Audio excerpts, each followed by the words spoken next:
അപ്പോൾ ഇതാണ് സുഹൃത്തുക്കളെ നമ്മുടെ 6 വരിപ്പാതേൻ്റെ കാസർഗോഡ് കാഞ്ഞങ്ങാട് എന്നുള്ള സ്ട്രക്ചർ. 2 ഭാഗത്തും പണി പൂർത്തിയായിട്ടുണ്ട്. പക്ഷേ ഒരു ഭാഗത്ത് മാത്രമേ കൂടി ഇപ്പോൾ വണ്ടി കടത്തി വിടുന്നുള്ളൂ. ഇതൊക്കെ പൂർത്തിയായി കഴിഞ്ഞാൽ നമുക്ക് ദീർഘദൂര യാത്രകൾക്ക് ബ്ലോക്കോ കാര്യമൊന്നുമില്ലാണ്ട് വേഗത്തിൽ എത്തിച്ചേരാൻ വേണ്ടി പറ്റും. ഇപ്പം തന്നെ നല്ല സ്മൂത്തായിട്ട് പോകാൻ വേണ്ടി പറ്റുന്നുണ്ട്.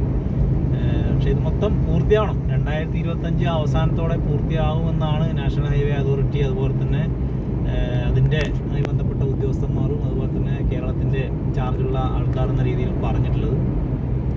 സത്യം പറഞ്ഞാൽ ഇത് പിണറായി വിജയൻ്റെ ഇച്ഛാശക്തി എന്നൊന്നും എനിക്ക് പറയാനില്ല. കാരണം 2015 ഉമ്മൻചാണ്ടി മുഖ്യമന്ത്രിയായിരിക്കുന്ന സമയത്ത് ഈ ഒരു പദ്ധതി തീരെ ഉപേക്ഷിച്ചതായിരുന്നു.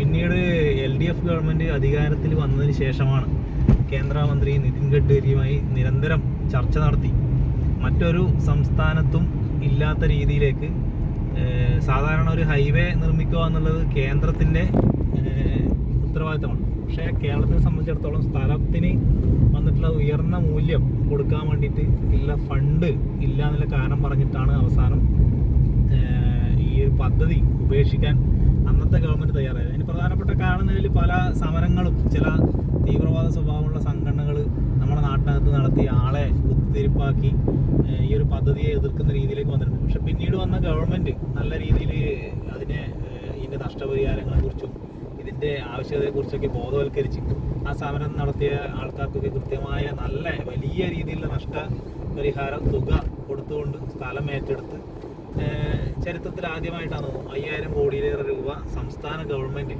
ഇതുമായി ബന്ധപ്പെട്ട് ചിലവാക്കിക്കൊണ്ട് നമ്മുടെ കേരളത്തിനകത്ത് ഒരു ഹൈവേ നമുക്കിപ്പോൾ യാഥാർത്ഥ്യമാക്കാൻ വേണ്ടി പോവുകയാണ്. നിലവിൽ ഇപ്പോൾ ഈ കാണുന്ന ഇത് പാലം എന്ന് പറയുന്നത് മുന്നേ ഉള്ളൊരു മേൽപ്പാലമാണ്. അപ്പുറത്ത് വേറെ പാലത്തിൻ്റെ പണി നടക്കുന്നുണ്ട്. ഈ കാണുന്ന റോഡ് ദേശം മോശമായിട്ടാണ് കാണുന്നത്. കുറേ കാലമായിട്ട് ഇങ്ങനെ കുറേ കുണ്ടും കുഴിയെല്ലായിട്ടാണ്. പക്ഷേ 6 വരിപ്പാതേൻ്റെ പാലവും അതുപോലെ തന്നെ അതിൻ്റെ കാര്യങ്ങളും എന്താ കുറച്ച് അപ്പുറത്ത് പണി നടക്കുന്നുണ്ട്. ഇത് കാണിച്ച അപ്പുറത്ത് പണിയെടുക്കുന്നുണ്ട്. അപ്പോൾ ഇതന്നെയായാലും 2025 ലാസ്റ്റോടു കൂടി ഇതിൻ്റെ മൊത്തം പണിയും പൂർത്തിയായി കഴിഞ്ഞാൽ നമുക്ക് കേരളത്തിനകത്തെ ദീർഘദൂര യാത്രക്കാർക്കും അതുപോലെ തന്നെ എല്ലാത്തരം ചരക്ക് ഗതാഗതവും അതുപോലെ ടൂറിസ്റ്റുകൾക്കായാലും നല്ലൊരു റോഡ് ഇതുമായി ബന്ധപ്പെട്ട് നമുക്ക് ഉണ്ടാക്കി കഴിഞ്ഞു കഴിഞ്ഞാൽ നമ്മുടെ എല്ലാ യാത്രകൾക്കും നല്ലതാണ്.